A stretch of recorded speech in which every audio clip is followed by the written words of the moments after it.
Terima kasih untuk Anda yang masih bergabung bersama kami di Market Review. Pak Fikri, kita lanjutkan kembali, Pak. Halo, Pak. Ya, Ya, tadi ya. skenarionya kalau tidak mencapai 7%, Pak Fikri. Tapi kalau mampu mencapai 7%, Pak, bagaimana dampaknya kepada kuartal-kuartal selanjutnya, Pak Fikri? Kami melihat tentunya akan positif ya, jika di kuartal 2 akan bisa didorong lebih tinggi, karena memang kemungkinan untuk konsumsi di kuartal 2 ini akan lebih tinggi dibanding kuartal-kuartal yang lain. Ya. Paling nanti yang akan mendorong juga akan di kuartal 4, seiring dengan Natal, Tahun Baru, dan juga libur akhir tahun.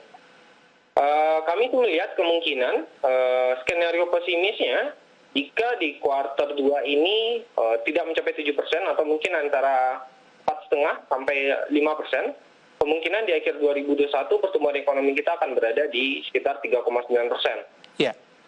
Itu pun dengan asumsi bahwa rupiah dan juga yield sun-nya juga akan terjaga. Rupiah kami perkirakan masih akan berada di 14.700 dengan skenario pesimis, dan yield sun mungkin bisa berada di angka 6,9%. Seiring dengan kemungkinan inflasi ataupun yield dari US Treasury yang bisa berada di level sekitar 2% nantinya.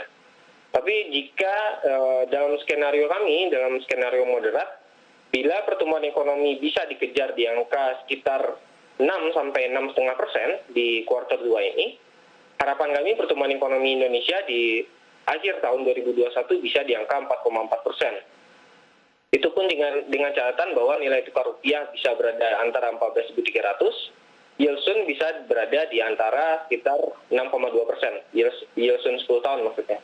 Lalu yield US Treasury bisa berada di level yang saat ini, antara 1,5 sampai 1,6 nantinya.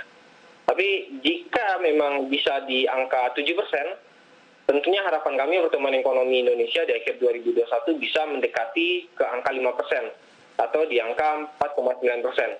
Ya. Dengan nilai tukar rupiah yang juga bisa berada di bawah 14.000, antara 13.800 sampai nanti di 14.000. Itu pun dengan yield sun yang kami harapkan bisa berada di sekitar 5,6 sampai 5,8% nantinya. Dengan harapan yield US Treasury yang juga bisa terjaga di bawah 1%. Atau setidaknya antara 1 sampai 1,3% nanti. Mungkin itu yang bisa saya tambahkan, Mas. Baik, Pak Fikri, dari beberapa indikator ekonomi yang Anda sebutkan tadi, kemudian juga pengendalian COVID tetap akan menjadi salah satu fokus Pak Fikri. Kita coba lihat beberapa negara gelombang tsunami COVID-19 ini sudah terjadi begitu Pak di India dan menyebar ke beberapa negara tetangga. Dan kita tidak mengharapkan kondisi yang sama juga terjadi kepada Indonesia begitu.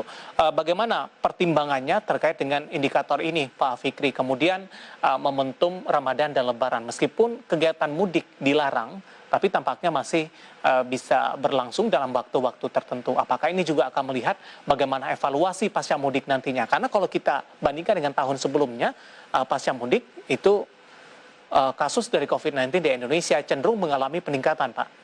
Iya, benar Pak Devi. Di satu sisi memang jika ada mudik, resiko mobilitas masyarakat akan tinggi. Tentunya mobilitas masyarakat tinggi, ya kemungkinan untuk terpapar virus akan tinggi.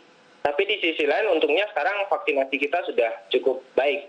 Pada saat ini kan vaksinasi sampai tanggal 7 Mei, kalau saya nggak salah udah 20,7 juta. Dan kalau mengejar herding immunity, kita baru akan berada di herding immunity atau 7% sekitar 2023 mendatang, akhir 2023. Nah, ini akan jadi perhatian pemerintah. Di sisi lain, untungnya pemerintah juga memberikan stimulus berupa pemberian free ongkir untuk beberapa marketplace atau untuk mendorong konsumsi masyarakat sebesar 800 miliar rupiah. Walaupun di sisi lain 800 miliar mungkin nilainya tidak terlalu tinggi, tapi tentunya ini akan bisa menahan mobilitas masyarakat dari sebelumnya yang mudik dan seterusnya bisa mungkin ke level yang hanya mengirimkan parcel dan segala macam. Ini juga bisa menjadi salah satu hambatan buat penyebaran virus. Tapi di sisi lain kita juga lihat bahwa virusnya ternyata bermutasi, nggak cuma hanya virus yang COVID-19 yang lama misalnya. Nah, ini mungkin harus jadi perhatian bagi sisi kesehatan kita. Tentunya karena resiko kesehatan yang lebih tinggi dibanding resiko ekonomi sebenarnya. Walaupun begitu, kita juga melihat harus mengapresiasi kegiatan kesehatan dari pemerintah, di mana jumlah pasien yang sembuh juga sekarang sudah semakin baik. Saat ini jumlah pasien yang sembuh di Indonesia juga sudah mencapai level yang sangat baik. Hampir sekitar 5.000 orang setiap hari. Pak Artinya Fikri, lebih baik. Ya, kesimpulannya ini tetap menjadi fokus dari pemerintah begitu Pak. Ketika dari beberapa kondisi makroekonomi sudah membaik, jangan sampai nanti ketika kasus ini mengalami peningkatan, indikator-indikator tersebut berubah nantinya untuk penopang pertumbuhan ekonomi. Begitu ya Pak ya? ya tentu. Baik. Pak Fikri, waktu kita cukup terbatas, Pak. Terima kasih sudah bergabung bersama kami dan semoga yang kita bahas bisa menjadi referensi dan bagi pemirsa IDX Channel, Pak Fikri. Terima kasih, Pak, sudah bergabung bersama kami. Sehat selalu, Pak Fikri. Terima kasih, Pak David. Sehat selalu. Baik, terima kasih. Ada Bapak Fikri Cepramana, ekonom PT Pevindo, dan perbincang tadi pemirsa mengakhiri kebersamaan kita di Market Review kali ini, pemirsa.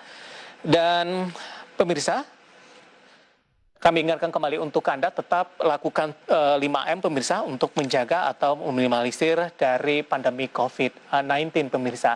Dan kita sama-sama mengharapkan untuk dari kondisi pandemi COVID-19 segera membaik di seluruh Indonesia. Dan berbincang tadi mengakhiri kebersamaan kita di Market Review kali ini, akhirnya saya David Sanovo dan seluruh kerabat kerja petugas mengucapkan terima kasih dan sampai berjumpa kembali.